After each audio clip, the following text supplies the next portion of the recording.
대표고 국민입니다. 기호 3번입니다.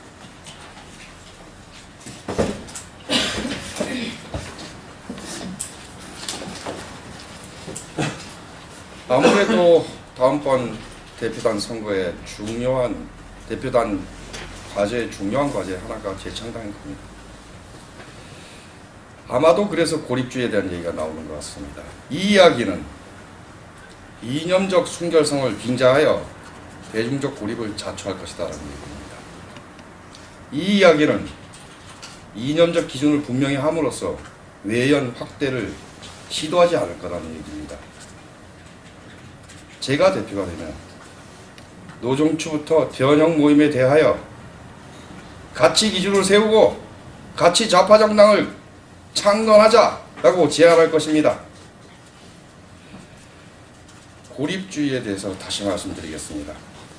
지난번 심상정 후보 지지율이 0.3%에서 0.1%로 왔다 갔다 했습니다. 이정희 후보도 별로 다르지 않았습니다. 진보가 붕괴했고 진보가 고립되어 있습니다.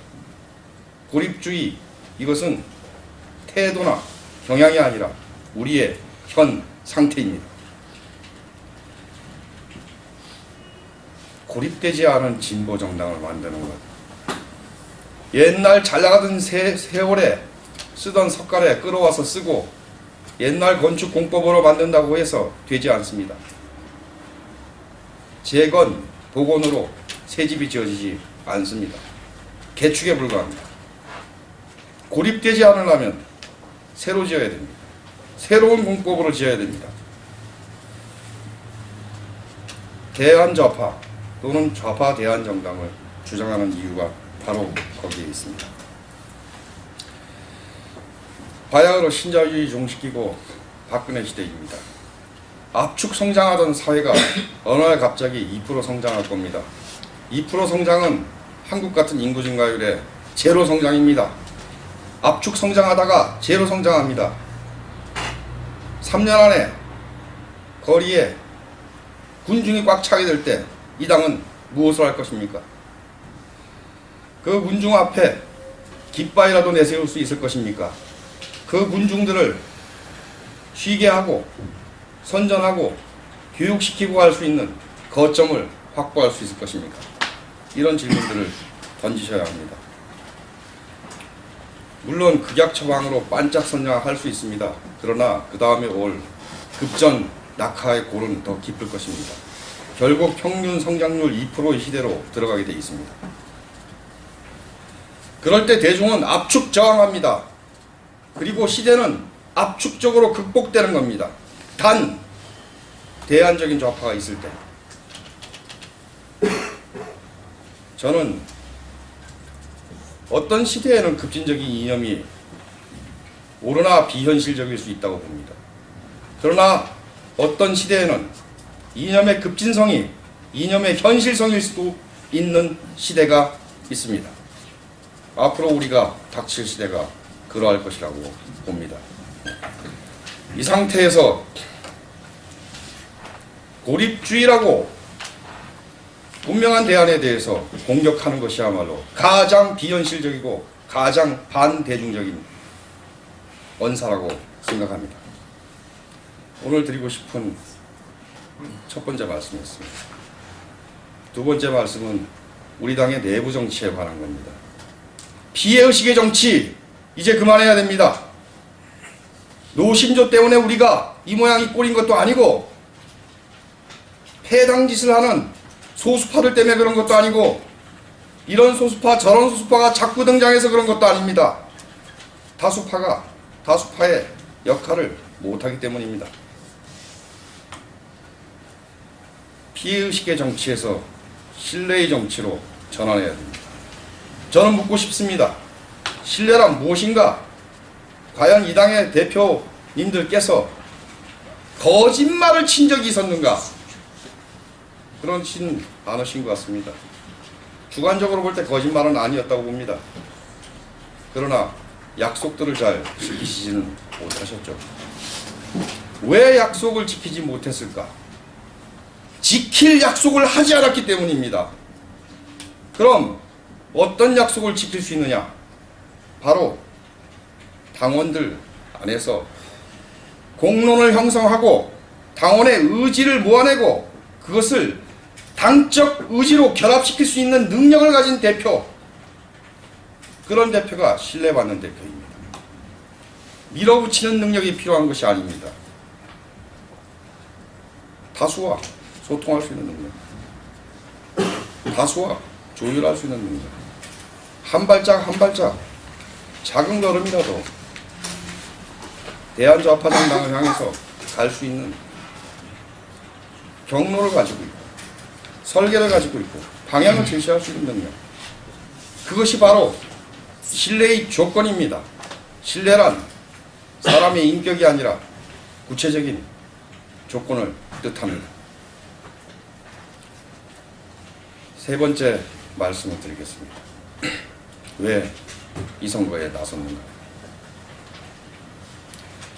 그리고 무엇을 깨달았는가? 아직 많은 지역들이 남아 있습니다. 그런데 제가 만난 당원 동지들은 정말 힘있는 동지들이었습니다. 새삼 거점이니 생활정치인이 떠들 이유 없이 자신의 진보적 거점을 가지고 있었고 생활의 뿌리를 굳건히 내리고 있었습니다. 한 분 한 분들이 다 소중한 이 당의 힘이었습니다. 이와 같은 당원의 힘을 모아내지 못하는 정치, 그것이야말로 신뢰받을 수 없다고 봅니다. 우리 당의 최대의 자산은 현재 남아있는 당원들입니다. 대표는 무엇을 해야 되는가? 바로 어떤 대표인가? 대표의 자격은 무엇인가에 대해서 한 말씀 올리겠습니다. 단순히 과거의 어떤 것을 재건하고 복원하는 것으로 이 시대에 충실할 수도 없고 우리 당이 처한 처지에 온당한 것도 아니라고 생각합니다. 새로 창조해야 됩니다. 그러나 창조하기 위해서 필요한 것은 바로 방금 전에 말씀드린 당원의 힘입니다. 우리가 가지고 있는 힘, 이 힘을 최대로 결집시켜내는 창조 능력, 그것이 대표의 자격이라고 봅니다.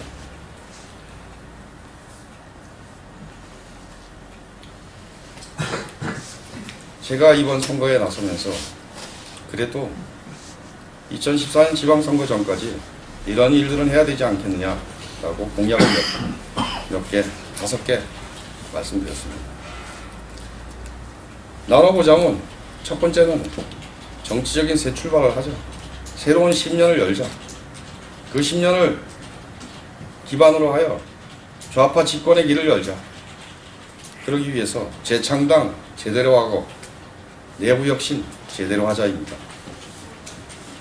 재창당은 당연히 당의 성격과 그리고 이 시대에 대한 인식과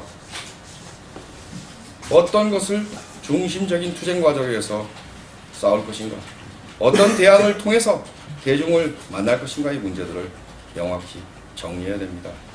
단순히 강령의 문제가 아니라 핵심 정책의 문제까지 모두 소통하고 선전하고 교육하고 사회적 공론을 끌어들이고 그리고 확고히 해야 됩니다. 그와 같은 과정을 통해서 재창당을 완료하고 외연의 확대를 끝내고 그리고 당기구를 혁신해야 됩니다. 제가 주목하고 있는 점은 연구소와 매체와 교육기관입니다. 이 세 가지가 없기 때문에 사실은 우리 당의 중심성이 확보되지 않았다고 봅니다. 우리 당의 연구소는 이름만 있습니다. 이것을 국제적인 유럽 수준의 좌파 정당의 연구소로 명실공히 세워야 됩니다. 국제 교류를 확대하고 유럽 좌파의 연구 성과들을 적극적으로 알리고 또한 한국의 신자유주의 현실에 대한 연구를 그들과 함께 할 수 있어야 됩니다. 또 그들이 일찍 금융위기를 닥치고 지난 3년간 투쟁해온 과정들에 대해서 앞으로 우리가 닥칠 상황에 좋은 참고 자료가 될 거라고 생각합니다.